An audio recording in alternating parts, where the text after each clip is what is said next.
los pacientes con pancreatitis, pero bueno, estamos hablando de sepsis. Entonces, cuando la infección se acompaña de respuesta inflamatoria sistémica, decimos que el paciente está séptico. Sepsis. Que puede estar acompañado o no de bacteriemia, eso es indistinto. O sea, que no se necesita tener hemocultivos positivos para decir que estamos en presencia de un paciente séptico. Habíamos dicho al principio que íbamos a hablar de definiciones. Espera que voy a cerrar un poquito la puerta.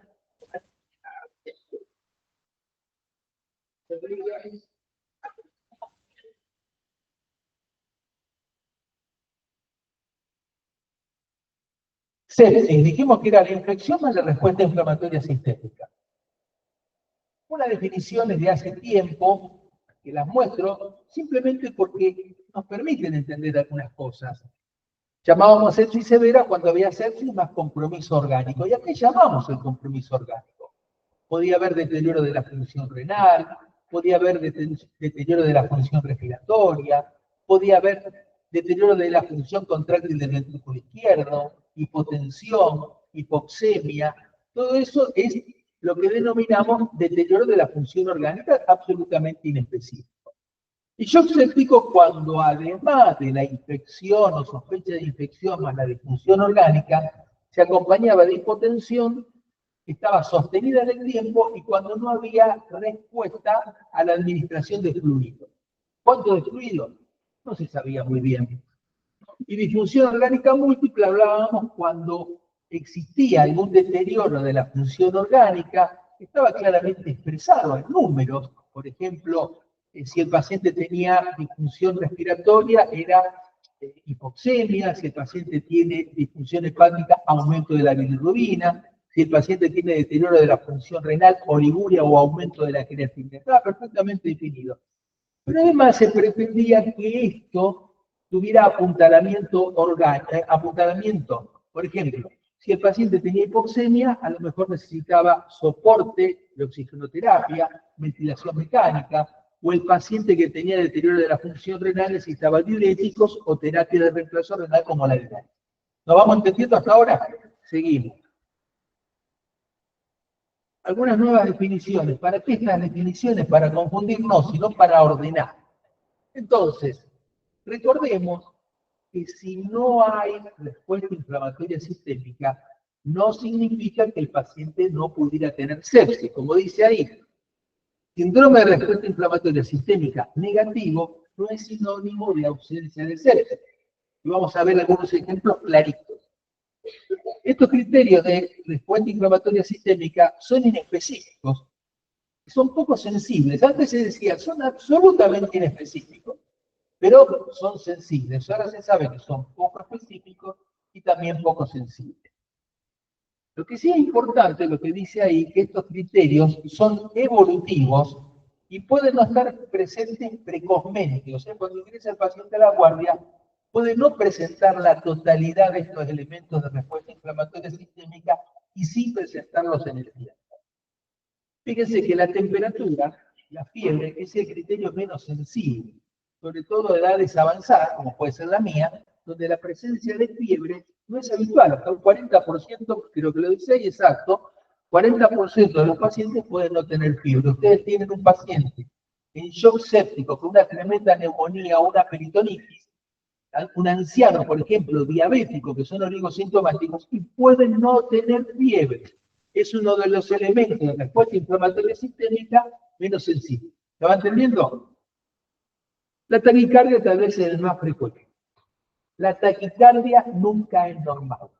La taquicardia nunca es normal. Tener una frecuencia cardíaca por encima de 90 por minuto no es normal. Si ustedes están en un examen, pueden tener una frecuencia cardíaca a lo mejor de 95, 100, 110, depende de cómo le vaya.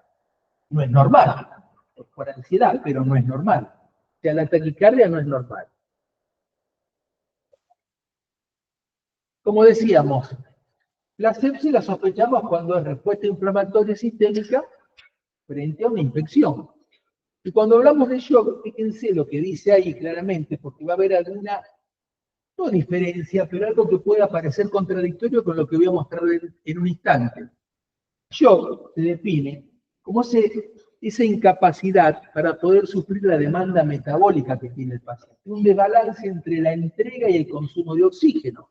O como dice, hay incapacidad del sistema cardiovascular para satisfacer las demandas metabólicas del oxígeno. Y el oxígeno se transporta en la sangre. Si no hay suficiente presión, no hay suficiente flujo, no hay aporte de oxígeno a los tejidos. ¿Estamos? ¿Se entiende todo? ¿Seguro? Ustedes me dicen que sí. Sí, la verdad. Entonces, perdón, podría ser sepsis, hipoxia, anemia, si tuviera shock. No exactamente. A ver, vos podés tener sepsis e hipotensión y definimos lo que se llama shock séptico. Antes se pretendía que para que haya shock haya disfunción de algún órgano. De hecho, cuando hay hipotensión, hay disfunción que es la del sistema cardiovascular. ¿Se entiende eso? Si se agrega alguna disfunción orgánica que pueden agregarse en el tiempo, podemos definir esa situación como shock más disfunción orgánica múltiple. ¿Se entiende? Fíjense lo que les había dicho en un principio, que está reflejado en esta diapositiva. Cuando hablamos de sepsis, hablamos de una disfunción orgánica que amenaza la vida, que pone en riesgo la vida. 40-50% de mortalidad, dependiendo la severidad de la misma. Y lo que está en negrita me parece muy importante.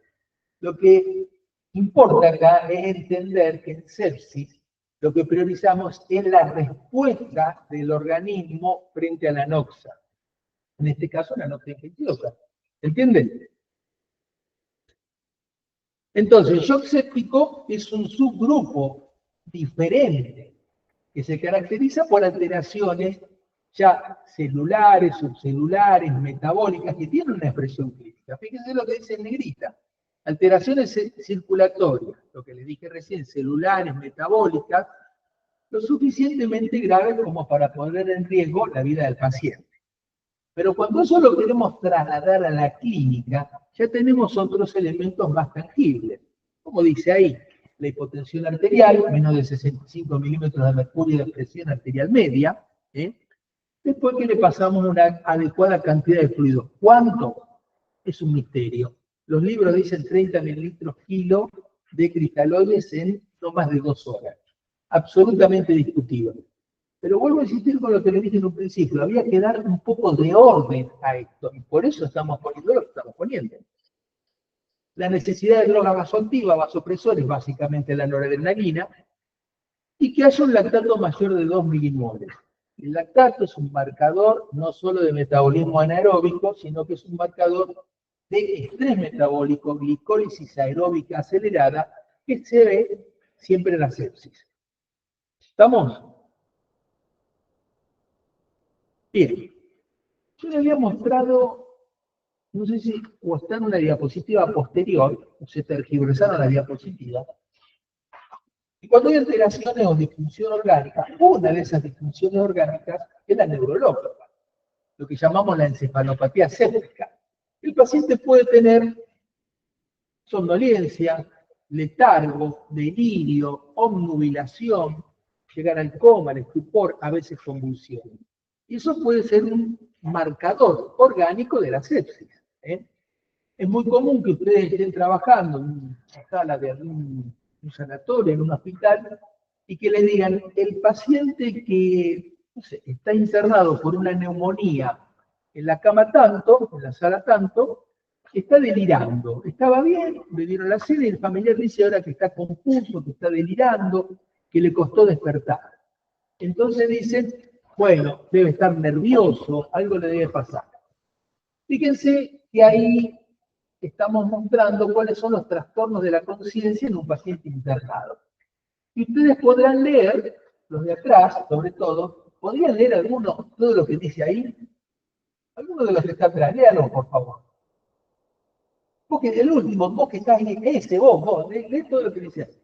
Traga primero, traga y después. No te lo hice a propósito, no me di cuenta que estaba. Está en la tercera fase de la deglución. Interesante de fisiología de la deglución. Bien.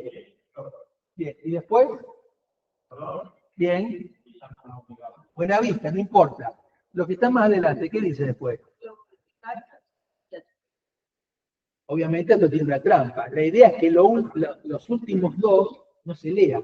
Esto para jerarquizar la importancia de un trastorno de la conciencia en un paciente que se encuentra o tenemos sospecha de sepsis.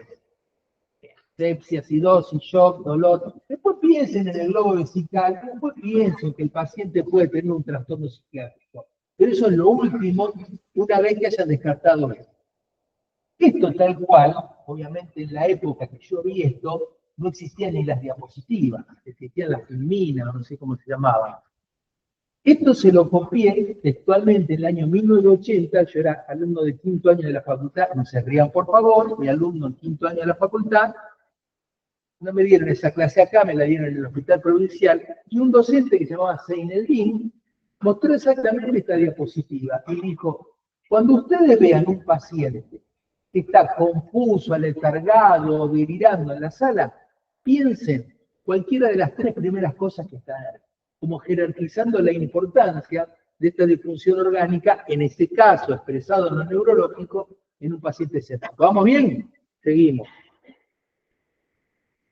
Dijimos en un principio que esto era el continuo de una enfermedad. Como dice ahí, son estadios progresivos, es el mismo proceso, en este caso la infección, esta respuesta sistémica del huésped frente a la noxa, frente al agresor, puede llevar a esta respuesta inflamatoria sistémica generalizada en órganos diferentes, que se llama el crosstalk, y que puede llevar a disfunciones y fracaso de los mismos. Ahora entender un poquito mejor esto que estaba viendo, que está muy ahí, lo que me habías preguntado, ¿se entiende mejor con esto? ¿Seguro? ¿Vos ya deglutiste, ya está bien? Seguimos. Bien. Y sigue comiendo, ¿verdad? Te lo digo porque te envidio, pero bueno, no importa. Envidio por la vista, que tenés muy buena vista.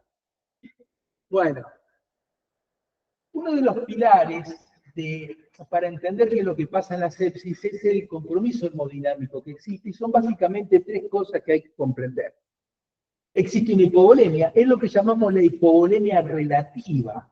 Puede ser absoluta, en un paciente con una peritonitis, que tiene ilio, que tiene vómitos, puede ser un paciente con una gastroenteritis, con una diarrea profusa, pero hay una hipovolemia relativa. ¿Cuándo? Cuando hay una gran vasodilatación, como ocurre en la sepsis, no solamente del territorio arterial, sino del venoso, que hace que el continente sea mayor que el contenido. Eso se llama hipovolemia relativa. Continente y contenido.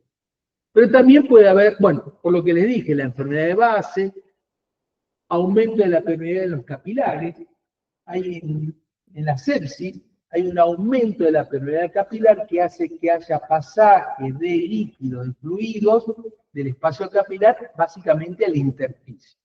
Y lo último, lo que les acabo de decir, que se manifiesta clínicamente por una disminución del volumen circulante efectivo.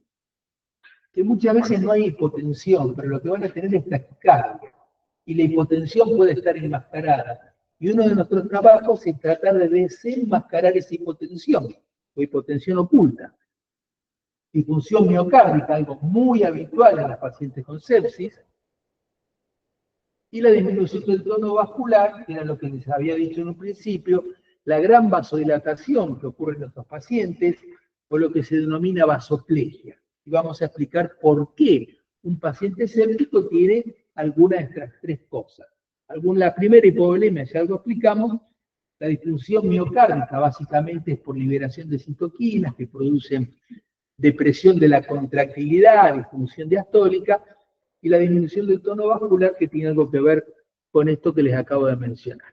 Bueno, algunas de las manifestaciones que puede haber dependiendo del compromiso orgánico, esto lo vamos pasando rápidamente, la hipotensión, las alteraciones microcirculatorias, el aumento del lactato, el aumento de la bilirrubina, aumento de las enzimas hepáticas, el deterioro de la función renal, el deterioro neurológico, que habíamos hablado bastante, la hipoxemia, y todo lo que se refiere a lo hematológico, la plaquetopenia. La causa más común de plaquetopenia en un paciente crítico es la sepsis. Después habrá otras causas de plaquetopenia. Estamos hablando de pacientes críticos. Seguimos. Algo de lo que les quiero mencionar, sobre todo para que se entienda esta vasoplegia, esta caída del tono vascular que se va a reflejar clínicamente en hipotensión, e insisto, no siempre clínicamente manifiesta. No sé si se alcanza a ver lo que dice ahí, está en inglés, pero bueno, disculpen. Lo que se puede ver, lo voy a ir marcando con esto, son la presencia de bacilos gram negativos o algunos de sus constituyentes de la pared del microorganismo. ¿Qué es lo que van a hacer? O de los pocos gram positivos, lo que hacen es ligarse a algunas células, que básicamente son los macrófagos, a través de algunos elementos, lo que dice acá, no sé si alcanza a ver TLR4, Toll-like receptors, se llaman estos, que son moléculas que presentan a estas células, que son los macrófagos, algunos de los constituyentes de estos microorganismos. También son lo que se llaman patrones moleculares asociados a patógenos. ¿Y por qué les recalco esto? Porque hay otros elementos muy similares que se llaman patrones moleculares asociados a daño, DAMs y PAMs. ¿Lo han escuchado alguna vez? Bueno, me alegra, me alegraron la tarde. Estos patógenos que producen este tipo de fenómenos, que son los PAM, van a generar la misma respuesta que los DAM, que es los que generan daño. ¿Qué puede generar daño? Acá los microorganismos, los PAMs, y los DAMs, ¿en dónde se originan? Dijeron todos que sí, que lo sabían. ¿Y dónde se originan? Perfecto. Todo lo que sea trauma, pancreatitis, operatorio de cirugía mayor, quemadura, que fue lo que mostramos, van a generar una respuesta muy similar a la del paciente séptico. O sea, un paciente con una pancreatitis va a tener fiebre, va a tener taquicardia, puede estar hipotenso, porque se genera la misma respuesta, que es la respuesta del huésped frente al ofensor. En un caso es un microorganismo y en el otro son las moléculas, las citoquinas, todo lo que se genera en una respuesta inflamatoria provocada por la pancreatitis, puede ser el trauma, el politrauma, el postoperatorio, la quemadura, lo que ustedes quieran. Bueno, entonces, una vez que estos elementos, en este caso patógenos, microorganismos, van a estar en contacto con alguna célula como los macrófagos, van a provocar la liberación de citoquinas, van a activar otros macrófagos, se liberan algunos otros mediadores, como dicen ahí, prostaglandinas, leucotrienos, proteasas, etc. Algo muy importante es la activación de la óxido nítrico sintasa, lo que va a aumentar la síntesis del óxido nítrico, poderoso vasodilatador, tal vez el vasodilatador más potente que existe, y eso genera la vasodilatación, y a su vez el aumento de la permeabilidad capilar. ¿Se entiende por qué el paciente con sepsis está hipotenso? A pesar de que le pasamos mucho líquido y sigue hipotenso. Bien. Listo. Recordemos que en la sepsis puede haber un compromiso no solamente, podríamos decir, macrohemodinámico, sino microcirculatorio, y se puede reflejar esto en una microfotografía de algunos colegas amigos de Buenos Aires. Claro, a mí me hubiera gustado, error mío, haber mostrado una microcirculación normal. Lo que se ve ahí es un flujo microcirculatorio absolutamente heterogéneo. Alcanzan a ver los vasos que son más gruesos, eso es lo normal dentro de la microcirculación. Todo lo que se ve punteado es una microcirculación absolutamente anormal, heterogénea, flujo enlentecido. Eso es lo que se ve en un procedimiento diagnóstico para evaluar la microcirculación, que lamentablemente no tiene aplicabilidad clínica, sino solamente experimental.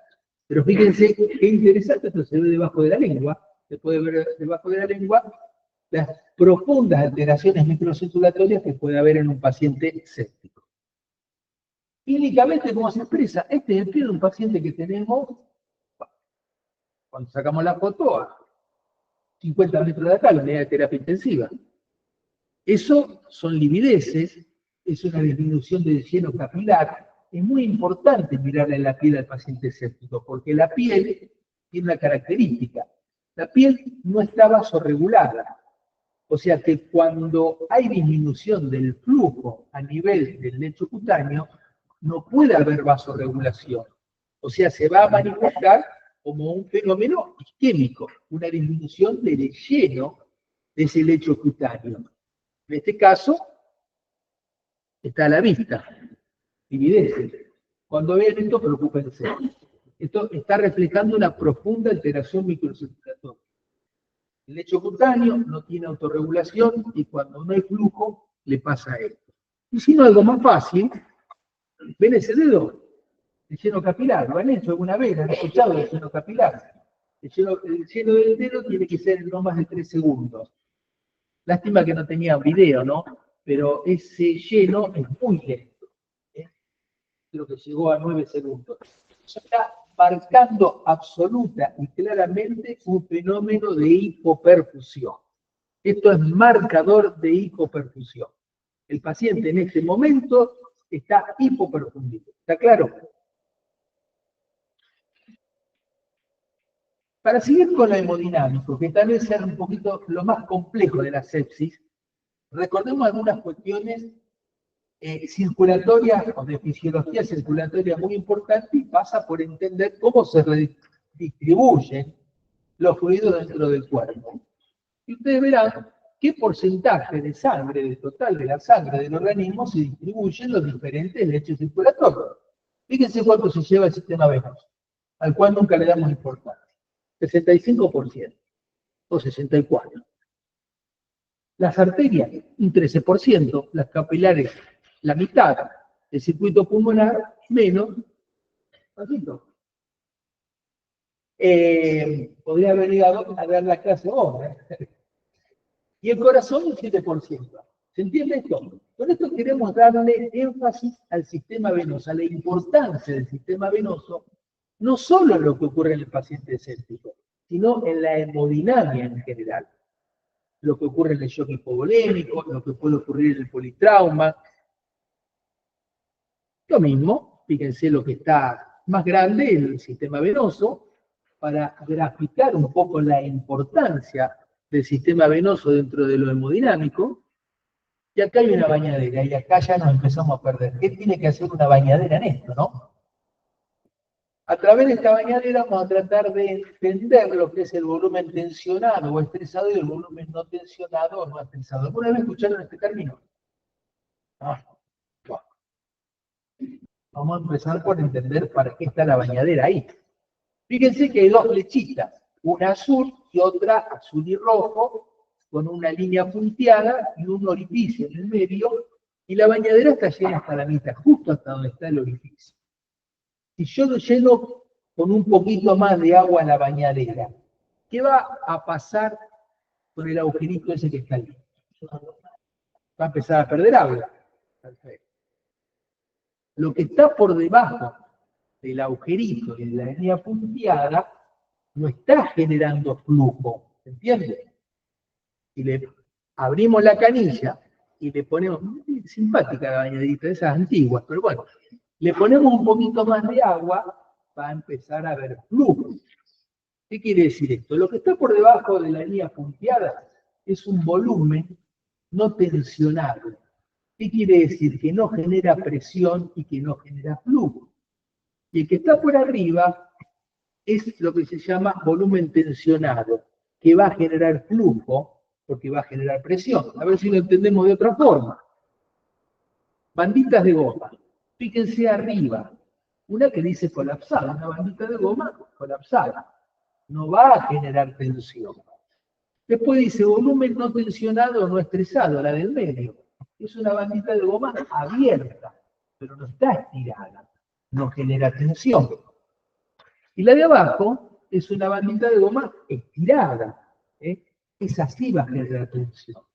Entonces, lo que está en el medio es lo mismo que la bañadera con las líneas punteadas para abajo. Y lo que está como volumen tensionado es la parte de arriba de la bañadera. O sea, el volumen no tensionado es la gran parte, la mayor cantidad de sangre que se encuentra sobre todo en el lecho venoso. Por eso hacíamos énfasis en el lecho venoso, pero que no van a generar tensión. no van a generar gradiente de presión. Y el volumen de sangre que tenga capacidad de estirar las paredes de esa estructura venosa, sí va a generar presión. Y cuando generen presión, tensión sobre las mismas, van a generar flujo. ¿Se entiende esto? ¿Seguro? Y no volvemos para atrás, pero ¿se entiende? Mejor así. ¿Qué queremos decir con todo esto? Este volumen tensionado es lo que se denomina presión sistémica media. Acá tenemos un experto en presión sistémica media. Nosotros trabajamos con la presión sistémica media experimentalmente de alguna forma. Pero para poder llegar a eso, nos costó mucho a veces entender la parte de fisiología. Entonces, es la presión en el sistema venoso cuando el corazón no está latiendo. Esa es la definición de fisiología. O sea, si yo tengo un paciente, le provoco una parada cardíaca, o sea, dejo el corazón sin latir, va a haber presión dentro del circuito venoso. Se equipara con el circuito arterial. Entonces, en todo el lecho circulatorio va a haber una presión que es de más o menos 7, 8 milímetros de mercurio en una persona que está viva. Pero lo desfibrilamos rápidamente, volvemos a la normalidad y listo. Entonces, ¿qué es y esto es importante para definir lo que es el retorno venoso? De acuerdo a la fisiología básica de Guyton, retorno venoso es igual a gasto cardíaco. Es igual a gasto cardíaco. Si hay algunos no guytonianos, los podemos discutir. Pero los guytonianos defienden esta hipótesis. El corazón va a recibir lo que va a eyectar. No puede haber otra forma. Entonces, el retorno venoso es igual a la presión sistémica media, esta presión generada por ese volumen que tensa las paredes de las venas, menos la presión venosa central. O sea, tiene que haber un gradiente de presión desde la periferia venosa hacia el corazón derecho. Presión venosa central, corazón derecho, que es lo mismo que decir presión de aurícula derecha. Y es inversamente proporcional a las resistencias venosas que en general en un paciente no muy complejo tienden a ser despreciables, pero en un paciente con altas dosis de drogas vasoactivas como la noradrenalina puede ser importante. No importa. ¿Para qué nos interesa esto? Para ese interrogante. ¿Cómo logramos nosotros aumentar el retorno venoso? Porque si nosotros dijimos que estos pacientes estaban hipoperfundidos, como vimos lo que les pasaba en el lecho cutáneo, las livideces, la disminución del hielo capilar, lo que queremos es aumentar el gasto cardíaco. Porque para mejorar la perfusión tisular de ese paciente. ¿Y cómo aumentamos el gasto cardíaco? Aumentando el retorno venoso. ¿Y cómo aumentamos el retorno venoso? Aumentando la presión sistémica media. O le damos más volumen y tensamos más las paredes, o hacemos que las paredes se tensen más con el mismo volumen. Pero aparte tenemos el problema de la presión venosa central. Esta presión venosa central no puede ser alta, si no nos llega la sangre del corazón derecho. O sea, otra de nuestras obligaciones sería bajar la presión venosa central. ¿Y cómo se baja la presión venosa central? Mejorando la dinámica de las cavidades derechas. ¿Entienden? Si el corazón no funciona bien, como puede pasar en el paciente séptico, mejorando la contractilidad cardíaca, disminuye la presión venosa central. La función del corazón derecho, ¿cuál es? ¿Cuál es la función del corazón derecho? ¿Cuál es? Eso parece razonable lo que vos decís, de hecho es así, pero hay otra función para que se cumpla lo que vos estás diciendo que es correcto. La recepción de la sangre, sí, está bien, pero no una bomba aspirante del corazón. El corazón hay que llenarlo. El corazón se llena de la periferia. Entonces la función del corazón derecho es tratar de tener la presión venosa central lo más baja posible. Ese es su objetivo, tratar de tener una presión de aurícula derecha, presión venosa central, que es lo mismo, baja para que aumente el retorno venoso. ¿Estamos? ¿Se entiende? Seguimos.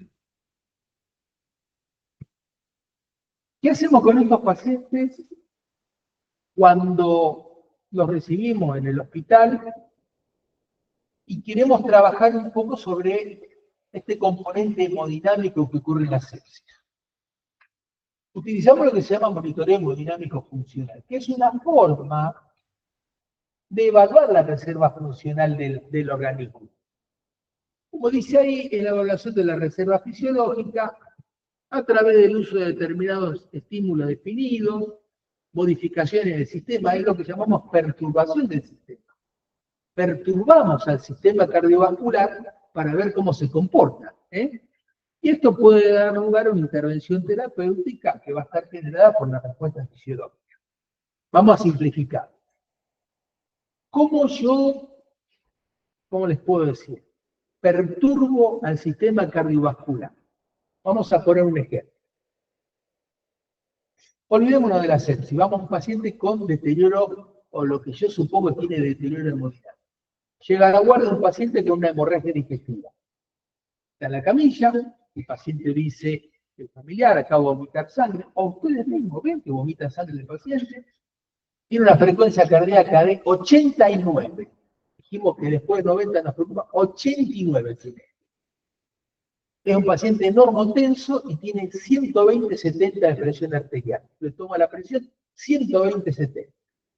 Entonces ustedes ven una hemorragia digestiva y a ustedes le enseñaron desde acá que las hemorragias digestivas son de urgencia.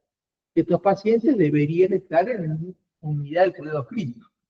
Y llaman al médico que está en cuidado crítico. Es alguno de nosotros. Y dicen, no, pero el paciente, 89 de frecuencia cardíaca, 120-70, está estable hemodinámicamente, que se quede en la guardia. Y ustedes dicen, bajo ningún punto de vista, porque a mí me enseñaron en el anfiteatro central hace muchos años que eso no es así. ¿Y cómo hago para rebatirle al médico de terapia intensiva que no quiere subir a este paciente, que este paciente tiene un deterioro hemodinámico importantísimo? ¿Cómo hago? ¿Cómo perturbo al sistema circulatorio para demostrarle al médico de terapia que está equivocado? 120-70, llega el paciente, está en la camilla, ¿cómo te sentís? Oh, bien, más o menos, te estaba un poquito mareado, ya no tengo más ganas de vomitar. 89 frecuencia cardíaca. Falta para el laboratorio, o viene el laboratorio. Hematocrito de 38%. Dice el médico de terapia, hematocrito 38. Tranqui, déjalo ahí en la... ¿no? Hay que cambiarlo de posición. ¿Quién dijo lo de cambiar de posición? Me alegraste la tarde, ya está, perfecto. Casi me iría, feliz y contento. Hay que cambiar de posición. Lo que se llama tilt test. Yo a ese paciente lo siento, y el paciente probablemente me diga, acostame que me estoy mareando, o la frecuencia cardíaca 89 se le va a 120, y la presión de 120-70 se le va a 90-40, ¿se entiende? Eso es perturbar al sistema hemodinámico a través de una maniobra fisiológica como puede ser sentarlo nada más. Entonces después va y le dice al médico de terapia, no anda bien el paciente. ¿Se entiende? Esto es monitoreo hemodinámico funcional. Hay formas más complejas de monitoreo hemodinámico funcional. Y son a través de lo que denominamos interacción cardiopulmonar. Es muy simple. ¿Cómo estamos perturbando al sistema cardiovascular? A través de algún tipo de maniobra respiratoria. Que puede ser simplemente respirar como estamos respirando cualquiera de nosotros. ¿Cómo lo entendemos? Bueno, recuerden la curva de función ventricular, Starling, gasto cardíaco, presión de aurícula derecha, y ven esa curvita con una flechita negra que asciende y otra que está en la parte de la meseta, y dice claramente, los que están en la parte ascendente de la curva de Starling son respondedores a fluido, los que están en la meseta de la curva de Starling no son respondedores a fluido. Esto me permite saber a quién le voy a pasar fluido y a quién no. Lo que habíamos dicho en un principio, el paciente hipotenso que requiere fluido. ¿Cuánto es fluido? Tengo maniobras que me permiten saber si ese paciente está en la parte ascendente o no de la curva de Starling. Fisiología pura. La fisiología aplicada a la cabecera del paciente a veces no es fácil. El experimento de Starling. Este es el experimento de Starling. Fíjense todas las cosas. Esto, ¿yo lo puedo aplicar en un paciente? Lo que yo les acabo de mostrar a todos, lo que yo les acabo de mostrar de la curva de Starling, ¿se puede aplicar en un paciente? Miren qué complejo, ¿se puede aplicar? Voy a tratar de convencerlo de que sí. ¿Qué es eso? Eso es una ecografía de la vena cava inferior. Cualquiera de ustedes, le doy un ecógrafo, como si es una ventana subsifoidea, y con... ¿Eh? Por mí no sé si lo ven bien. Y cualquiera de ustedes, en 2 o 3 días, viniendo media horita terapia intensiva y apoyando el traductor, ustedes pueden hacer eso perfectamente bien. Y lo que se ve ahí es la vena cava colapsando. Lo que se ve toda esa línea en negro, lástima que no tengo tintero acá, pero alcanzan a ver la línea, como ese tubo negro que de golpe se colapsa. Esa es la vena cava inferior. Es un paciente que está respirando espontáneamente. Cualquiera de ustedes, yo pongo un ecógrafo acá, y van a ver esto. La vena cava colapsa durante la inspiración. ¿Qué quiere decir? Que cualquiera de ustedes está en la parte ascendente de la curva de Starling. Y si cualquiera de ustedes tiene deterioro hemodinámico, y hago una ecografía y veo esto, y les paso fluido, yo sé que ustedes van a aumentar el gasto cardíaco, porque están en la parte ascendente de la curva de Starling. Si estuvieran en la meseta y les pasara fluidos, no aumentaría el gasto cardíaco. ¿Y para qué le voy a pasar fluidos a ciegas a alguien que no necesite, está en la parte de la meseta de la curva de Starling? ¿Se entiende? ¿Podemos ver otro ejemplo? Reflejamos, sí.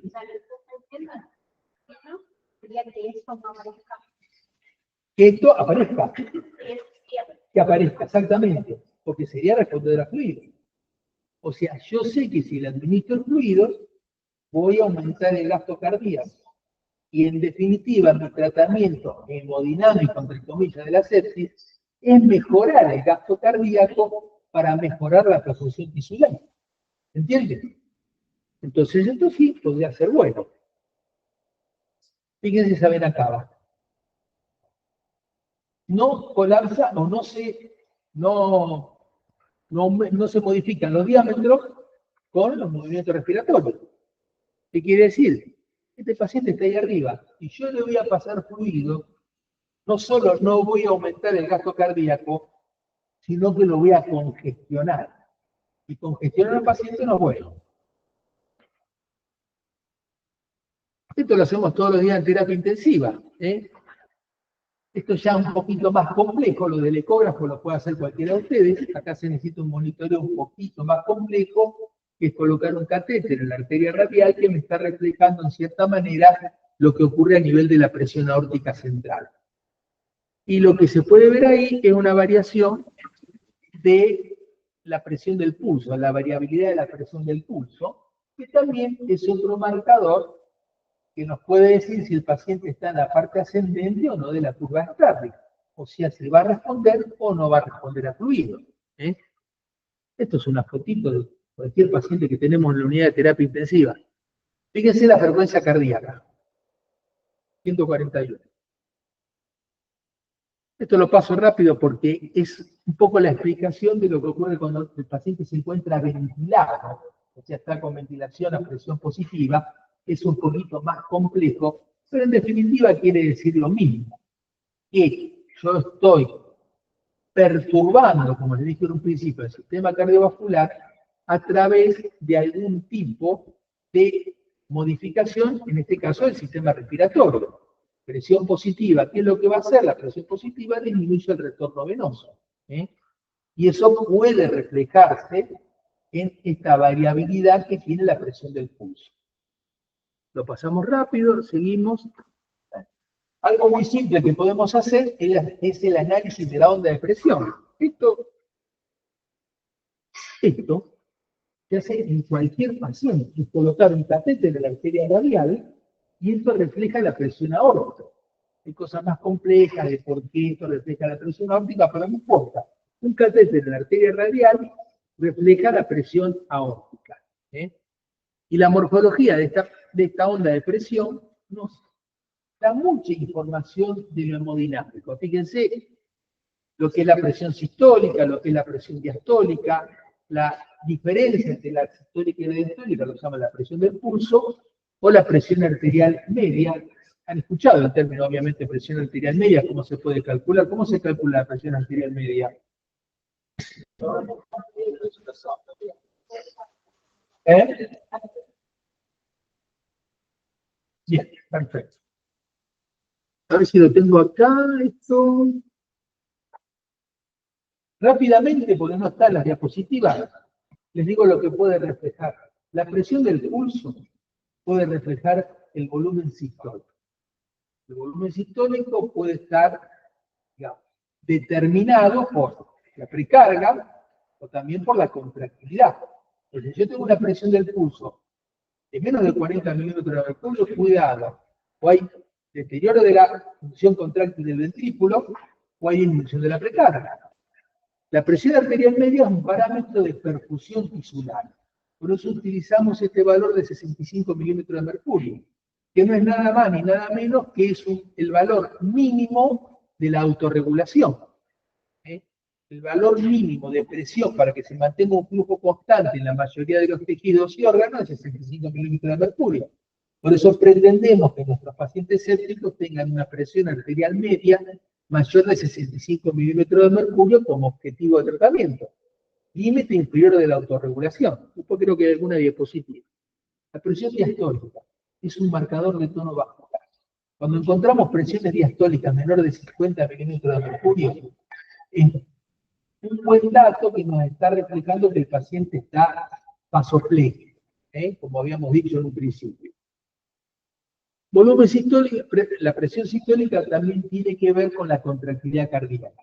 Obviamente hay otros determinantes, la complacencia vascular, la frecuencia cardíaca.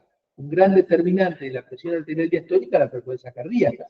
Si yo tengo un paciente con 40 milímetros de mercurio de presión arterial diastólica y tiene 130 de frecuencia cardíaca, si se bajaría la frecuencia cardíaca a 90, la diastólica caería a 30, 25 milímetros de mercurio. Hay muchos determinantes, pero lo que yo les acabo de mencionar son los más importantes, o por lo menos los que más correlación clínica tienen. Esto lo paso rápido. Algo de lo que les había mostrado antes, la variabilidad de la presión del pulso. Esto es un paciente nuestro de terapia intensiva. Variabilidad de la presión del pulso, 23%. Abajo le pasamos fluido, porque sabemos que cuando esta variabilidad es mayor del 13%, son respondedores fluidos que están en la parte ascendente de la curva estable. Le pasamos fluido, cayó a menos del 13%, no le vamos a pasar más fluido, porque lo vamos a congestionar y no vamos a aumentar el gasto cardíaco. Parte ascendente de la curva Starling, abajo, meseta de la curva Starling. Starling aplicado a la cabecera del paciente, ¿se entiende? Esto es fisiología, es fisiología aplicada a la cabecera del paciente, ni más ni menos. ¿De qué otra forma podemos saber si el paciente está en la parte ascendente o no de la curva de Starling? Fácil. Fíjense, ahí hay un señor, le faltan los brazos a este señor, pero no importa, hay un señor que está en una cama de terapia intensiva a 45 grados. Después le bajamos la cabecera y le levantamos las piernas.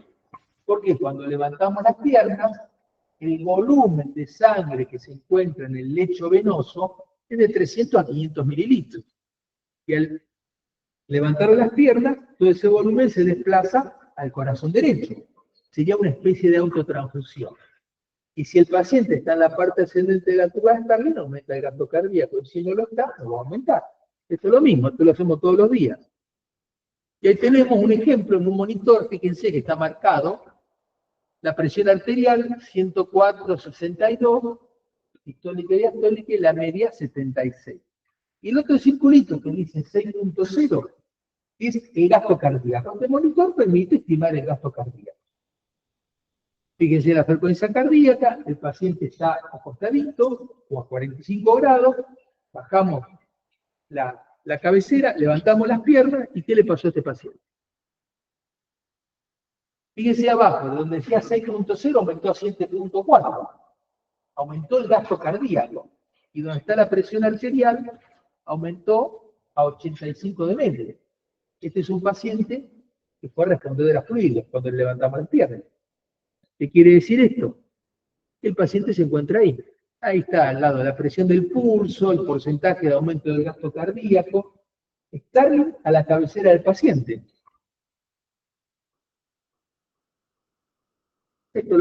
Bueno, sí, esto se los quería mostrar. Fíjense ese valor de presión, 162,35 de diastólica. Este es un paciente que tiene una terrible vasoplegia. ¿Cómo me doy cuenta? Porque tiene una presión diastólica muy baja. Y encima, con la taquicardia que tiene, les dije, la presión arterial diastólica, uno de sus determinantes es la frecuencia cardíaca. Entonces, si la frecuencia cardíaca fuese menor, seguramente la presión arterial diastólica sería mucho más baja. Tiene una notable caída del tono vascular. Esto es lo que se llama shock distributivo, que es, digamos, el sustrato fisiológico más importante que tiene el paciente en shock séptico. Se llama shock distributivo. ¿Qué quiere decir para que nos entendamos? Acuérdense esa fotito del flujo microcirculatorio. La sangre va donde no tiene que ir y no va donde tiene que ir. Eso es una, digamos, una definición, a mi modo, de lo que son los flujos heterogéneos. Lo pueden decir, no hay ningún problema. Esto lo pasamos rápidamente, esto otro ejemplo, esto lo paso. Esto para hablar del valor de la presión venosa central, por si alguna vez escucharon, de pasar fluidos de acuerdo al valor de presión venosa central, olvídense, esto es un marcador estático, no es dinámico. Para predecir respuestas a fluidos son los marcadores dinámicos, como el que mostré, no estáticos. La PVC sirve para otra cosa. Pasamos esto. Biomarcadores, el lactato, lo que les había dicho, simplemente recordarles, e insisto, el lactato no es solamente un marcador de metabolismo anaeróbico, marcador de estrés metabólico, glicólisis aeróbica acelerada. Sí tiene importante el lactato, es un marcador pronóstico. Sea por metabolismo anaeróbico, sea por glicólisis aeróbica acelerada, que a las 24 horas un paciente que ingresó con un lactato elevado, ese lactato no hizo clearance, no bajó, no se normalizó, el pronóstico no es bueno. ¿Se entiende? O sea, es un marcador inespecífico, pero que le damos importancia. Le da importancia no solo porque está dentro de las definiciones de sepsis, sino que a veces se persigue como objetivo de la reanimación. Aunque tenemos otros objetivos más fáciles, lo del lleno capilar. Al revés. Este trabajo, tuvimos la suerte de participar, de trabajo Andrómeda, que comparó el pronóstico de los pacientes, el monitoreo de estos pacientes en shock séptico se hacía o a través del lactato o mirando el lleno capilar. Y se observó que si bien no hay una marcada diferencia, es mejor hacerlo con el lleno capilar, que es mucho más fácil, es reproducible, es rápido. El clear del lactato lleva no menos de 2 horas. Y si nosotros tenemos la oportunidad de pasarle fluidos a alguien que tiene lleno capilar lento y es respondedor a fluidos, y pasamos la suficiente cantidad de fluidos, el lleno mejora instantáneamente. Seguimos. Entonces, mi objetivo de presión, monitoreo, con respecto a lo que llamamos presión arterial media, que puede ser un subrogante de perfusión tisular, es lo que dice ahí. Recordemos que la perfusión de un órgano va a depender no solamente de lo que entra, sino de lo que sale. Y lo que está dentro se autorregula. Lo que les dije de la presión arterial media, que refleja la presión de perfusión tisular, y un valor por debajo de 65, 60 milímetros de mercurio, y en un hipertenso, 70, 75, se pierde la autorregulación. O sea, por debajo de 60, 65, en una persona como ustedes, perdemos la capacidad de autorregulación. En una persona como yo, con algunos añitos más que ustedes nomás, por debajo de 70, 75, se pierde la capacidad de autorregulación. Por eso nuestro objetivo de presión es ese. Autorregulación. Recuerden bien ese término. Ahí está, la autorregulación. El flujo, la perfusión se mantiene dentro de un rango que va, en este caso, ahí dice 60, ¿no? Y que puede llegar hasta 150, 160 de presión arterial media. En ese rango hay flujo. Fuera de ese rango, para abajo, para arriba, deja de haber flujo. Autorregulación. Esto ya lo vimos. Bueno, esto para recordar que el shock séptico es una entidad que llamamos tiempo dependiente. Así como el infarto es tiempo dependiente, el stroke es tiempo dependiente, el shock séptico es tiempo dependiente, hay que actuar de inmediato. Por eso, la administración precoz de fluido y drogas vasopresoras impacta en la mortalidad del paciente. Esto en el caso de administrar la noradrenalina, que es el vasopresor por excelencia que usamos en shock séptico, que cuanto más nos demoremos, más impacto va a tener en la mortalidad. Seguimos. ¿Por qué usaríamos noradrenalina precozmente? No sé si lo dice ahí. Fíjense en la última parte. Esto es importante con respecto a la presión sistémica media. Si yo quiero aumentar la presión sistémica media y tengo un volumen adecuado, por ejemplo, el paciente que ya le pasé fluidos y el paciente, yo supongo que yo no le puedo pasar más fluidos, porque ya no está más en la parte ascendente de la curva de Starling. Y yo quiero aumentar el tono venoso para aumentar la presión sistémica media. Le doy noradrenalina. La noradrenalina no solamente va a aumentar el tono vascular arterial, sino que va a aumentar el tono venoso. Y si aumenta el tono venoso, aumenta la presión sistémica media.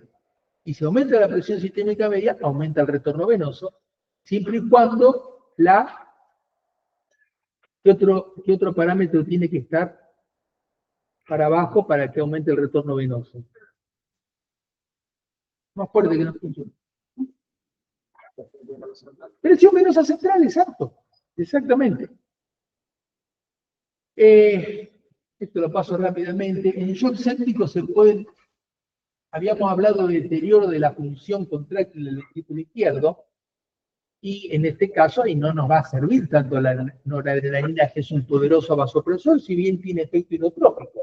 Vamos a necesitar inotrópicos por excelencia, como la dobutamina, que es la droga de elección. Usamos dobutamina más o menos en el 15% de los pacientes sépticos, o un poquito más seguramente, pero básicamente lo utilizamos cuando, a pesar de una adecuada reanimación con fluidos, a pesar de haber obtenido un valor de presión arterial media adecuado, 65 o más de presión arterial media, y el paciente sigue hipoperfundido, y pude demostrar algún deterioro de la función contráctil del ventrículo izquierdo, que se puede hacer a la cabecera del paciente muy fácilmente, puedo administrar inotrópicos como la dobutamina. Seguimos, esto lo paso rápido. Dejamos toda la parte de hemodinámica. Vamos a ver algo de fluido. ¿Qué fluido usamos? La parte de infección. Estamos hablando de un proceso infeccioso. Toma de cultivo en menos de una hora, shock séptico en menos de una hora, remover el foco cuando sea adecuado y el uso apropiado de antibióticos. Cuanto más tiempo pase en administrarse el antibiótico, más impacto tiene la mortalidad. Por lo tanto, en un paciente en shock séptico, hipotensión, todo lo que hemos hablado, en menos de una hora toma de cultivos y administración de antibióticos. Si no está en shock séptico, 3 horas puede ser el margen. Uso apropiado, adecuado y óptimo de los antibióticos. No es un juego de palabras. ¿Qué es apropiado? ¿Qué es adecuado? ¿Qué es óptimo? Fíjense. Apropiado es simplemente el antibiograma, susceptibilidad del microorganismo a ese antibiótico. Si queremos utilizar un tratamiento adecuado, ya tenemos que tener en cuenta otros factores físico-químicos, penetrabilidad del antibiótico en el foco, atraviesa la barrera hematoencefálica o no, tengo una conanfitis, tiene circuito enterohepático, es un paciente que tiene una sepsis urinaria, concentra bien en el riñón, se elimina por orina. Eso es un tratamiento adecuado. Y un tratamiento óptimo es cuando yo estoy aplicando las herramientas de farmacocinética y farmacodinámica. Les voy a mostrar un ejemplo. Infecciones por estáfilo. Cuando utilizamos vancomicina, las infecciones por estáfilo aureus meticilino resistente. Lo que hacemos es medir concentraciones valle del antibiótico, que se hace antes de la primera dosis, no hacerlo antes de la cuarta dosis del antibiótico. ¿Por qué no antes de la cuarta dosis del antibiótico? Cuarta, quinta dosis. ¿Por qué no antes? ¿Por qué no mido concentraciones de vancomicina antes de la cuarta dosis? Eso, tiene que llegar a un estado de estabilidad. ¿Y cómo logro un estado de estabilidad rápido en un paciente crítico? Sí, me alegraste la tarde, sí, exactamente. Dosis de carga. En vancomicina 30 miligramos kilo. Entonces, estado de estabilidad se obtiene mucho más rápido. La vancocinemia debe ser superior a un valor de 15-20 microgramos por mililitro o miligramos por litro. La concentración inhibitoria mínima de ese microorganismo no debería superar un valor determinado, en esta no debería ser mayor a 1, porque si no tengo que utilizar otro antibiótico. Por ejemplo, puede ser la atomicina. En este caso, la función renal debería ser normal, porque, bueno, yo quiero aplicar todas estas herramientas de farmacocinética y farmacodinámica. En este caso, la función renal debería ser normal. Si no, tengo que aplicar otro tipo de herramientas. Lo que dijimos, la dosis de carga, y si yo quiero utilizar una herramienta farmacocinética y farmacodinámica, la relación entre el área bajo la curva y la concentración inhibitoria mínima, que habitualmente tiene que ser mayor de 100, paciente no crítico, en pacientes críticos debería ser mayor de 400. Acá tienen una forma de aplicar. Esto que yo les estoy mostrando es el día a día. Juancito, esto no es lo que hacemos día a día, pero día a día. Esto no es una excepción, es momento a momento, en lo que sea hemodinámico, en lo que sea antibiótico. Seguimos. Esto, bueno, fluido. Cuando hablamos de fluido, ¿qué fluido le pasa? ¿Qué le pasa a un paciente que tiene sepsis? ¿Qué fluido le pasa? Solución fisiológica, bien. ¿Alguna otra propuesta? ¿Cómo? Glucosa. Ringer lactato. ¿Otro? No escuché. Cristaloide. Bueno, el Ringer lactato es un cristaloide, el fisiológico es un cristaloide, la glucosa no es un cristaloide. ¿Algún otro fluido? Si quieren que la hagamos simple, cristaloides. El fisiológico, de fisiológico no tiene nada.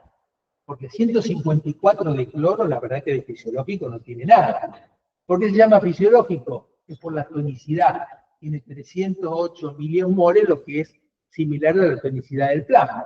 Acuérdense, tonicidad es un fenómeno que habla de un equilibrio dinámico, pero a través de un transporte de fluidos entre las membranas. Eso es tonicidad. Por ejemplo, la urea no tiene tonicidad. Un paciente con uremia elevada no va a generar hipertonicidad. Un paciente con cetoacidosis diabética y hiperglicemia va a generar tonicidad. Un paciente con hipernatremia va a generar tonicidad. Entonces, esto para que nos olvidemos de los llamados starch, almidones, coloides, no se utiliza. Ya creo que ni en el mercado. Lo pasamos rápido. La albúmina, puede utilizarse la albúmina. Lo pasamos rápido esto no tiene mucha importancia. Y la solución es balanceada, un poco lo que habían discutido acá. Solución balanceada es una solución que tiene menos cloro. La solución de Ringer tiene menos cloro. ¿Saben cuánto cloro tiene la solución de Ringer? Tiene poquito, 110 miliequivalentes, pero por lo menos tiene menos que la fisiológica, que es 154. ¿Por qué? Porque se dice que el exceso de cloro puede ser perjudicial, porque puede impactar en la mortalidad, en el deterioro de la función renal, etc. Les muestro algunos trabajos que muestran que cloro de más de 110 al ingreso, que persiste en el tiempo, se asocia a mortalidad. Uso de soluciones con bajo contenido de cloro se relacionan con menos uso de terapias de reemplazo renal, obviamente falla renal. Uso de soluciones con bajo contenido de cloro se relacionan con menor mortalidad. El Ringer es barato. No, alguna vez si no, pero el Ringer es caro, no, el Ringer es muy barato. Y otro punto importante, entonces, en fluidos, con que ustedes utilicen cristaloides es suficiente. Si utilizan Ringer, mejor. Menos hipercloremia, tal vez menos impacto sobre la función renal, menos demostrado está el tema de la mortalidad. Pero es todo un tema de discusión. Reanimen con cristaloides. Si tienen Ringer, mejor. Y si no, usen fisiológico. No van a decir, no lo voy a reanimar porque no tengo Ringer. No. Balances. Cuando a los pacientes los encharcamos y los congestionamos, no es una cuestión, ¿cómo les podría decir? Cosmética nada más, que el paciente se congestiona y se pone de más tos. La congestión impacta la mortalidad. El aumento de la presión venosa central puede deteriorar la función orgánica, sobre todo la función renal. O sea, los balances positivos a las 72 horas de ingresado del paciente están relacionados con aumento de la mortalidad. Y se puede ver muy bien en la cabecera del paciente, simplemente haciendo un balance de ingreso y egreso, y si no, a través de alguna herramienta, como puede ser la ecografía, el protocolo se llama Becky, que también usamos día a día, miramos la vena cava, si la vena cava mide más de 20 milímetros, nos vamos a ver el flujo portal en el hígado, muy fácil de ver, y si el flujo portal es pulsátil, que no debería ser pulsátil, nos está hablando que ese paciente tiene congestión. Después la morfología del flujo de la vena suprahepática también nos puede dar una idea si el paciente está congestionado o no, y después nos vamos a mirar el riñón, los vasos arcuatos, vemos las arterias, vemos el flujo renal, de las venas renales, ese flujo debería ser continuo, si el flujo no es continuo ya nos está hablando de que hay pulsatibilidad cuando no debería haberle. Cuando hay pulsatibilidad, sean las venas renales, la vena porta, la suprahepática, nos está hablando de congestión. ¿Está claro eso? Herramientas fisiológicas que se usan en la cabecera del paciente. Ya vamos terminando. Los corticoides. Muy discutido el tema de los corticoides del shock séptico. ¿Por qué se utilizan? Porque la sepsis ocurre por la presencia de esta citoquina de una insuficiencia suprarrenal relativa. Entonces, si estos pacientes que están hipotensos requieren drogas vasoactivas y le administramos corticoides y con eso observamos un descenso de la administración de estas drogas vasoactivas, podemos suponer que el corticoide puede estar siendo beneficioso para el paciente y lo dejamos durante 7 días. Y con esto creo que vamos terminando. Sí, nada más. ¿Alguna pregunta, chicos? ¿Estamos en hora? Bueno, retrasé 12 minutos. Okay.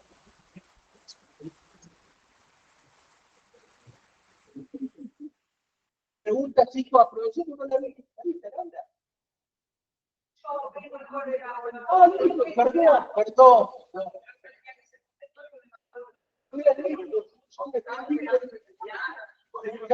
Chicos, ¿alguna pregunta? Si no, ya los dejo. ¿Se entendió todo? ¿Seguro? Cualquier cosa que necesiten me encuentran todos los días acá en la terapia del Hospital Centenario. Sí.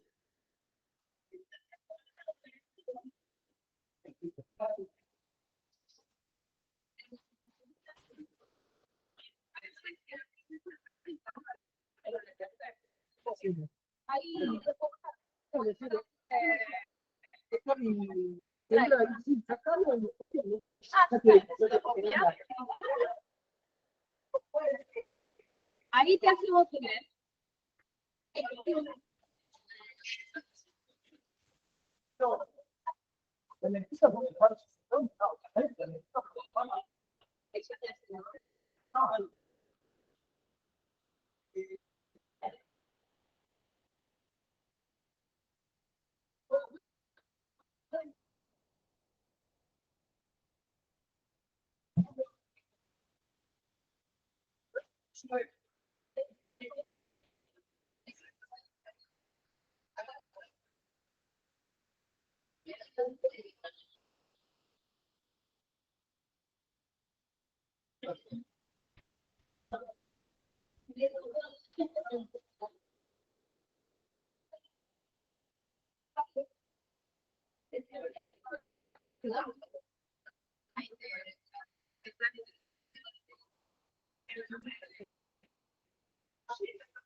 Profe, acá está el contrato. Acá tenía yo. No lo paso.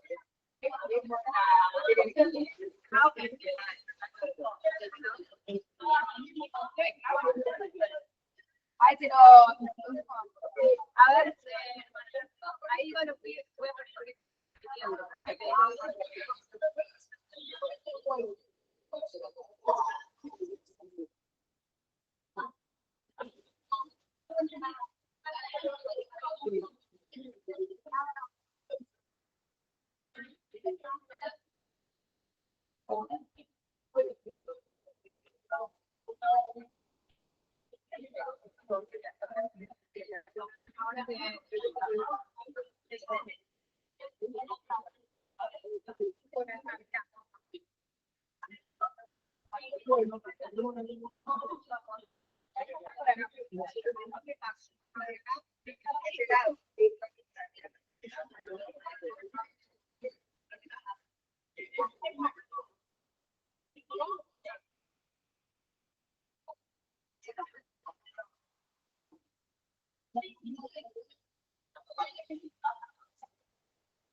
Pues, chicos,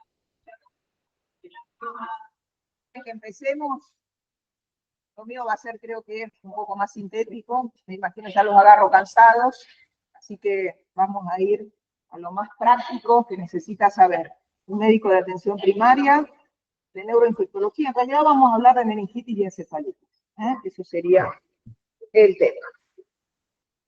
A ver, no sé cómo pasa. Ahí. Hola, ¿me escuchan bien de acá? Bueno, sí, digamos. Si vos me decís de dónde, yo lo hago. Donde dice dejar de compartir.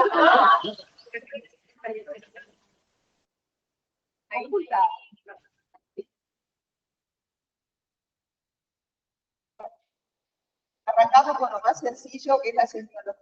Obviamente ustedes van a estar en el centro de salud, va a venir un niño o un adulto con la tríada: cefalea, fiebre, rigidez mental. De esto estamos hablando. Obviamente, en algunos casos, sobre todo en los ancianos, puede no presentarse florismo.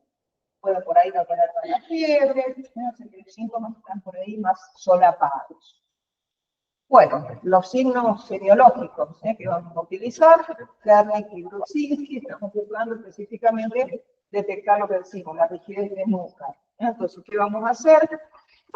Hacer los dibujitos de abajo a la derecha, tenemos al paciente acostado en la camisa, y tratamos de flexionar el cuello, flexionar la cabeza, y en ese momento vamos a ver que flexionan los tobillos, no pueden mantenerse extendidos. Ese sería Brudzinski. Kernick, le pasamos por debajo de la espalda el brazo y tratamos de levantar el tronco del paciente con la misma mano. Estamos observando, obviamente, que tiene bilateralismo central, o sea, esa inflamación de las cubiertas meningias, inflama también y el cerebro, produciendo entonces esta respuesta de reflejo vivo, reflexia y Babinski bilateral.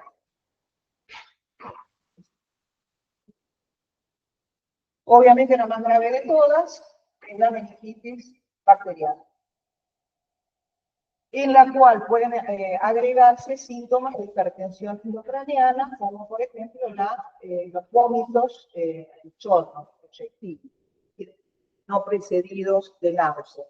Ya dijimos los reflejos vivos, les toman los reflejos osteotendinosos, son muy fácilmente obtenibles porque están vivos. Y el Babinski aparece en los dos kits. En la posición en gatillo de fusil también, en casos graves, el paciente está con una disminución de la conciencia y una posición en gatillo de fusil. Abajo de todo a la derecha ven la postura para hacer la función humana, que obviamente es la que nos va a dar la confirmación de nuestra presunción diagnóstica. Bueno, repasamos rápidamente los agentes etiológicos, que obviamente son distintos según la edad de nuestro paciente. Los neonatos, los criptococos políticos, Escherichia coli, difteria, niños y adolescentes, neumococo, meningococo y hemófilus, en adultos jóvenes, neumococo, meningococo, y en mayores de 50, neumococo, meningococo, difteria y bacilos gram negativos. El líquido cefalorraquídeo, recordamos un poco las características, el líquido normal versus el líquido bacteriano, el líquido en la meningitis viral y en la meningitis tuberculosa. Esto lo habrán visto un montón de veces, a veces en pediatría o en clínica, así que lo vamos a pasar rápidamente. El líquido normal es cristal de roca, en la meningitis bacteriana es turbio, fluorescente, en la meningitis viral es a líquido claro, o sea que no está alterado, y puede estar líquido u opalescente en la tuberculosis. La presión de líquido normal es de 9 a 12 centímetros de agua y está, por supuesto, aumentada en cualquiera de las meningitis. Presencia de células, hasta 5 células por milímetro cúbico es normal en el líquido y, por supuesto, van a estar aumentadas en las meningitis. En la que más está aumentada, por supuesto, es en la bacteriana. Le sigue la meningitis viral, 50.000 por milímetro cúbico, 50.500 por milímetro cúbico en la tuberculosis. A predominio de polimorfos nucleares en la bacteriana, a predominio linfomonocitario en la viral y en la tuberculosis. Las proteínas normales, 15 a 30 miligramos por ciento, por supuesto están aumentadas en todas las meningitis, en la que más aumenta en la tuberculosis.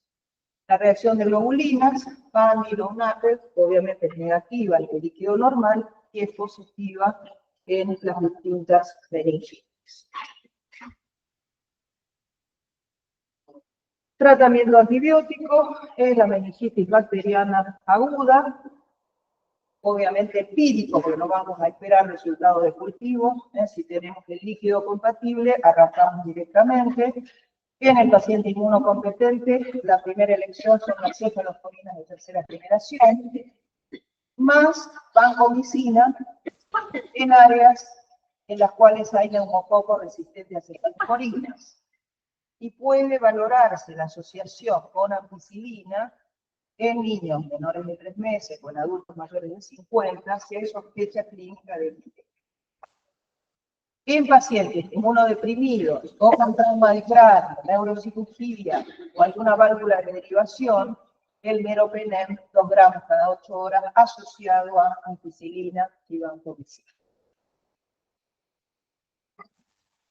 Bueno, acá lo mismo, estamos diciendo más o menos lo mismo según el agente biológico, la mejor combinación.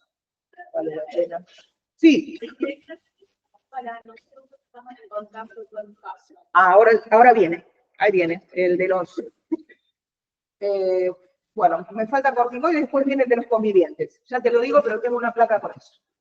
Entonces, el uso de corticoides en la meningitis bacteriana es útil. En los niños, sobre todo en las meningitis a hemófilus o a neumococo, porque dejan como secuela grave una hipoacusia bilateral.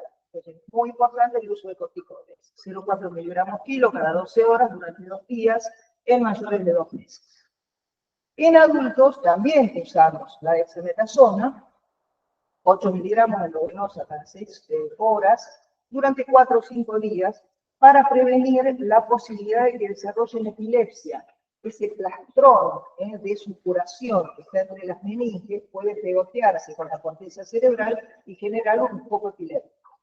Para evitar, con ese efecto antiinflamatorio fuerte de la dexa, evitamos la posibilidad de que le quede como secuela después de la meningitis una epilepsia crónica de por vida. Acá vamos con lo que preguntaba la compañera de qué medidas tomamos para los convivientes, en caso de que tengan una meningitis que está cursando en domicilio o que eventualmente está internada, pero estuvo conviviendo con las familias. Bueno, en el caso de meningitis por hemófilus o meningococo, lo que interesa es que los convivientes hayan estado en contacto con las secreciones orofaríngeas del paciente, que es el modo de transmisión del germen. En esos casos, si se confirma el menudo poco, para los convivientes, la dosis única se puede dar de ciprofloxacina, 750 miligramos vía oral, una dosis única de acitromicina 500 o eventualmente ceftriaxona 250 intramuscular.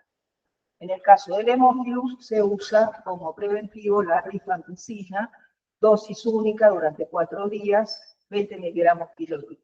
Y por supuesto medidas de aislamiento respiratorio si están en domicilio, con mascarillas, por supuesto, el uso de barbijos, el lavado de manos, e incluso el aislamiento individual de la persona que está infectada. Para el médico, a ver qué se pone. Y es lo mismo que, y digamos, si sos un inmunocompetente, nosotros estamos medio ya, tenemos suficiente inmunidad desarrollada. Así que con el uso de la mascarilla y el lavado de manos es suficiente. Habitualmente no tomamos antibióticos cuando estamos en contacto con una meningitis interna. No es necesario. Hablamos un poquito de encefalitis. Hasta ahora habíamos hablado de la infección de las cubiertas del cerebro. Ahora vamos a estar hablando un ratito cuando la infección se produce directamente en el parénquima. Sí. Sí.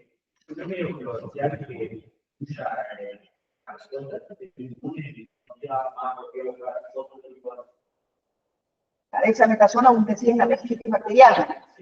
Por eso se la damos por muy poquitos días, 2 a 4 días, para, como te digo, o sea, el potente efecto antiinflamatorio no llega a provocar inmunosupresión, porque no la continuamos en el tiempo. Es nada más por el efecto antiinflamatorio para evitar que se arme esa cicatriz biótica que comprometa la corteza. Eso, desgraciadamente, si es una meningitis bacteriana, queda, se juega contigo. ¿Es controvertido? Sí, pero como se usa en pocos días, en general, cuando es una bacteriana, se usa. Encefalitis. Entonces decimos que está inflamado. Ahora sí el parénquima encefálico. Entonces cambian un poco los síntomas. Acá, sobre todo, cuando hay una inflamación del cerebro, va a estar involucrada y comprometida el nivel de conciencia. El paciente va a tener una de las características es que tiene una disminución en su nivel de conciencia. Además de la fiebre y además de la presencia de convulsión. Puede agregarse algún déficit focal, pero yo diría que la tríada básica acá es la disminución del nivel de conciencia, las convulsiones y la fiebre. Eso sería lo característico, sobre todo hablando de las encefalitis infecciosas. Porque ahora tenemos que diferenciar, tenemos un grupo de encefalitis que son infecciosas y otras no infecciosas. La principal causa infecciosa de la encefalitis es el virus herpes simple de tipo 1. ¿Qué tenemos que saber de la encefalitis herpética? Bueno, ya dijimos que la causa es el virus herpes, que hay 2 picos etarios, vamos a decir, por debajo de los 20 años, por encima de los 50, sin preferencia por sexo, sin variante estacional, y hay también, por supuesto, formas atípicas en inmunosuprimidos. Acá les muestro una imagen de la encefalitis herpética. Fíjense que es muy grave porque produce una lesión hemorrágica necrotizante. Y generalmente la localización es como la ven, frontotemporal. Puede ser uni, como en este caso, o bilateral. Entonces la ven hipointensa en T1, hiperintensa en T2 y FLAIR, que sería la imagen que nosotros estamos viendo.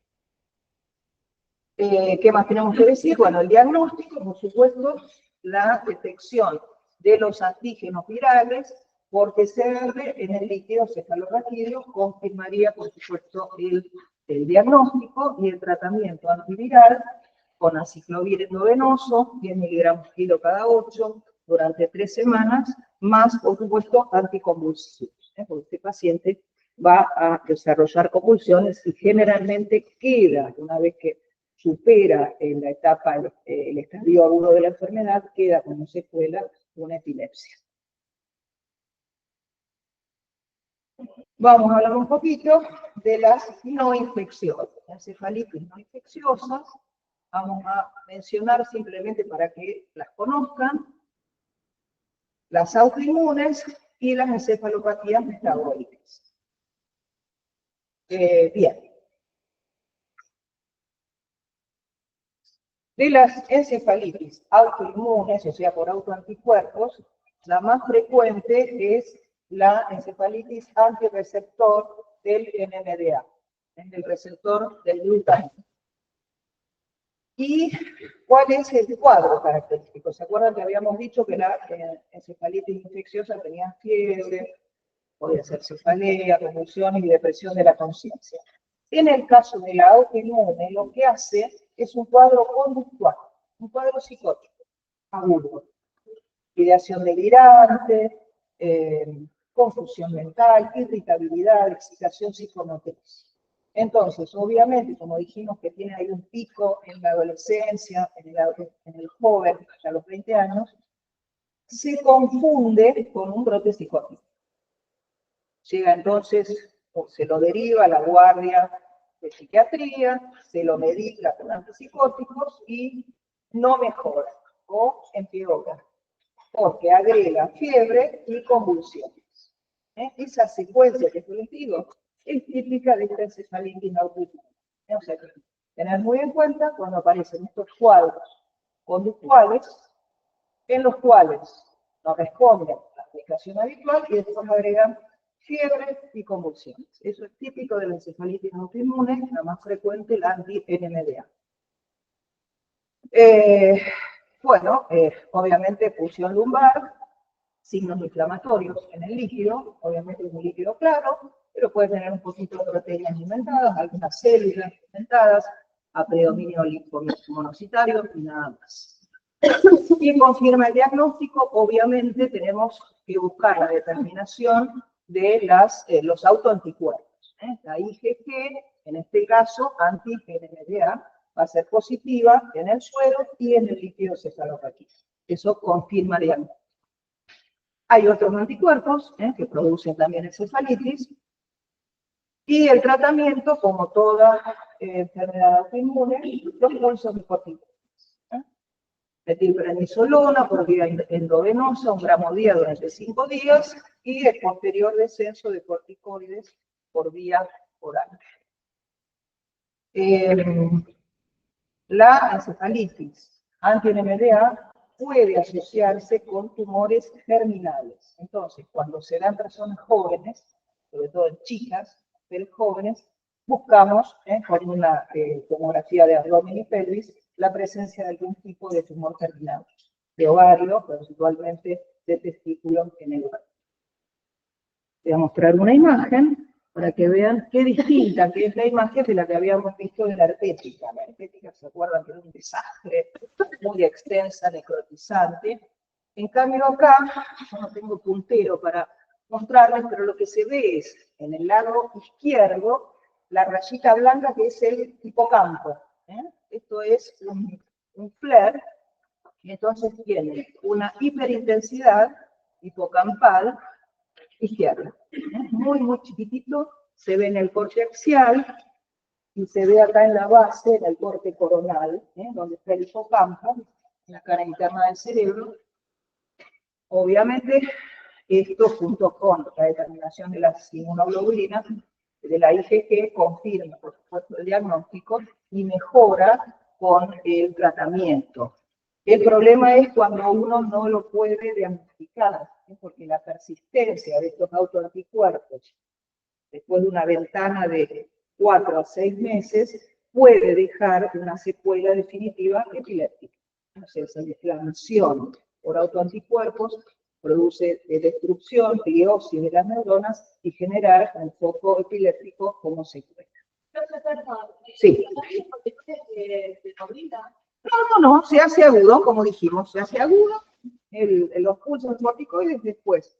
La medicación con, digamos, en forma de descenso a lo largo de 30 a 60 días hasta que normaliza los métodos complementarios.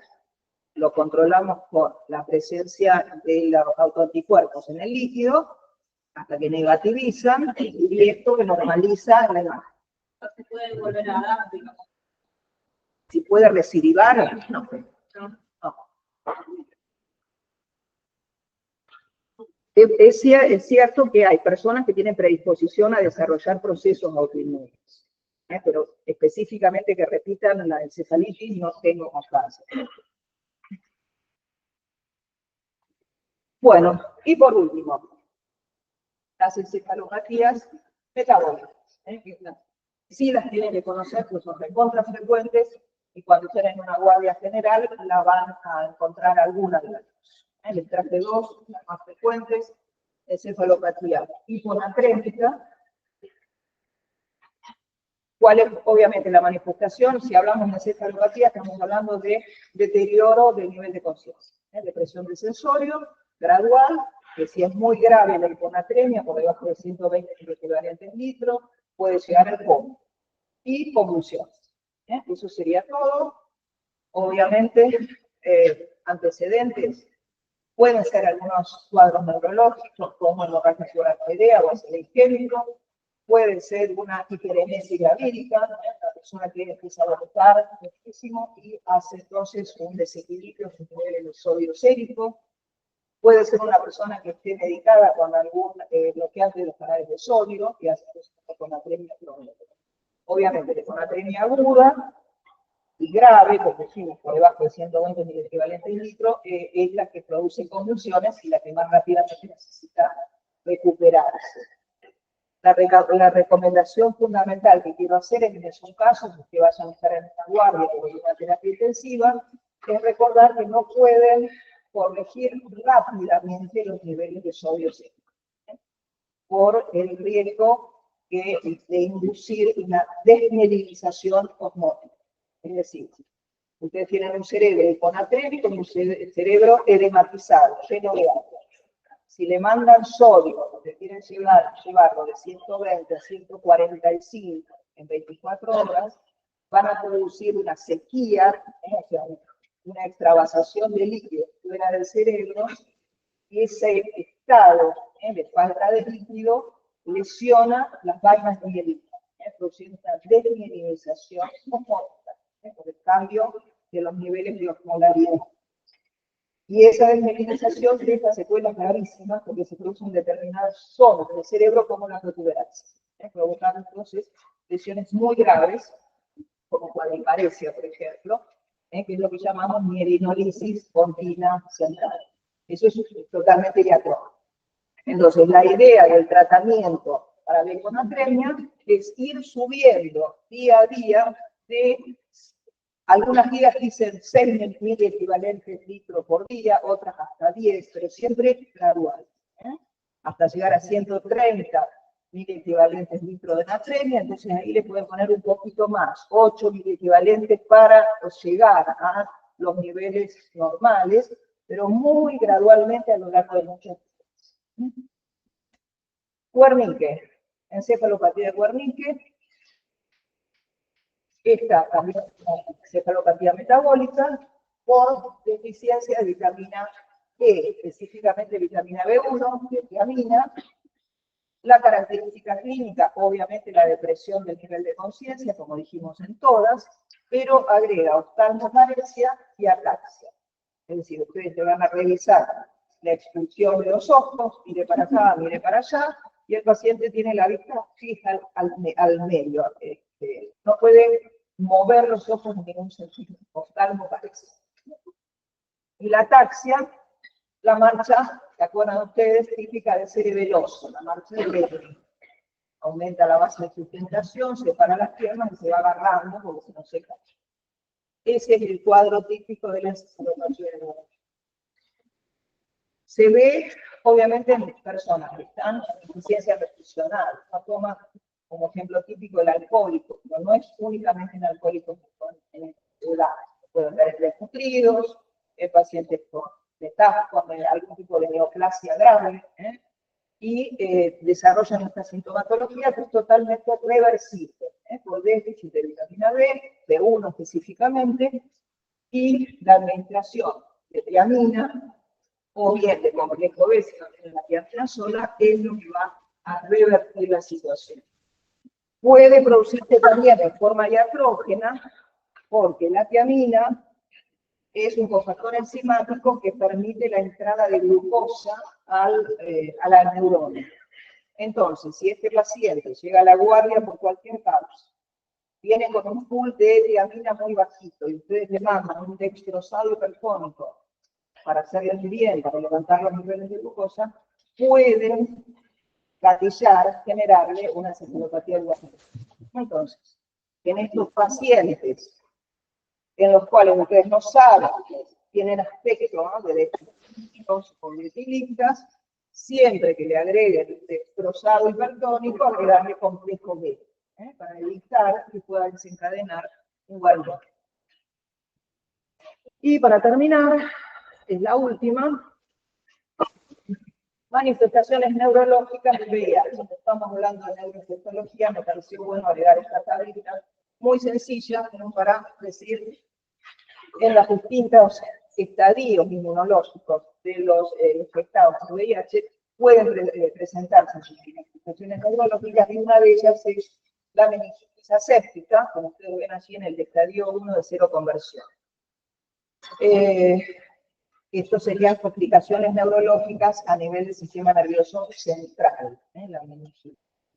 A nivel periférico pueden aparecer polineuritis inespecífica. Estadio 2 y estadio 3, que todavía son asintomáticos y tienen entre 500 y 200 de recuento del CD4, van a aparecer sobre todo complicaciones periféricas, es decir, alguna polineuritis autoinmune tipo Guillain-Barré, mononeuritis múltiple, por ejemplo, una parálisis facial, polimiositis, en cualquiera de los dos estadios. Y finalmente llegamos al estadio 4 terminal, el estadio de SIDA.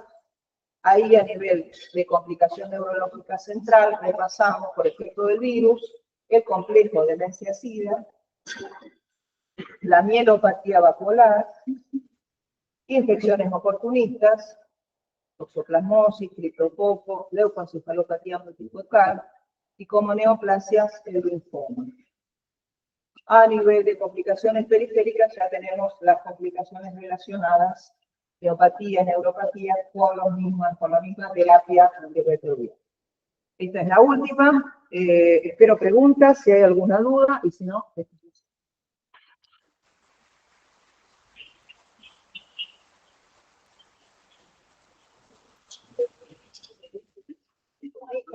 primeros deben estar casados. Vamos a cerrar todo esto.